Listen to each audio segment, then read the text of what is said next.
Mastering idioms. Unpack Sit Pretty with ease. Hello, language enthusiasts. Today, we're diving into a colorful expression that's as charming as it is intriguing. Sit pretty. Whether you've stumbled upon it in a book or heard it in a conversation, understanding idioms like this one is a fantastic way to enrich your English language skills. So, let's get comfy and explore what it means to sit pretty. The phrase, sit pretty, is an idiomatic expression that means to be in a good or advantageous position.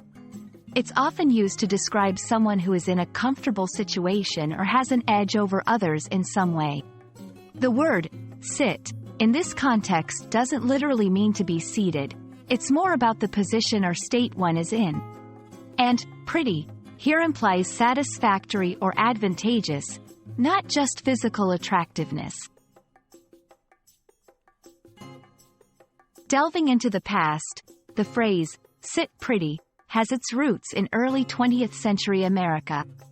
While the exact origins are a bit hazy, it's believed to come from the idea of sitting in a good posture, looking good, and thus metaphorically being in a good position. It's a classic example of how idiomatic expressions often evolve from literal meanings to more figurative uses.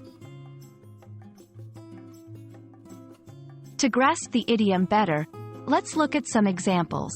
1. After that lucrative contract, their company is sitting pretty.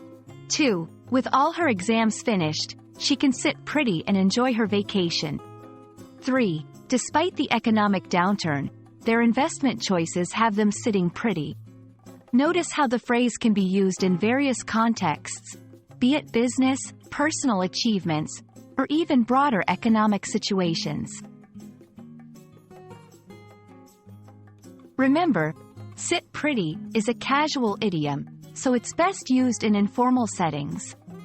You might use it when chatting with friends, in a light-hearted article, or in creative writing. It's not typically used in formal or serious discourse. And that's a wrap on sit pretty. Next time you hear or see this phrase, you'll know exactly what it's all about. It's one of the many idioms that make English such a vivid and expressive language. Keep learning and stay curious, and you'll be sitting pretty in your English language journey. Thanks for watching, and I hope you found this explanation helpful.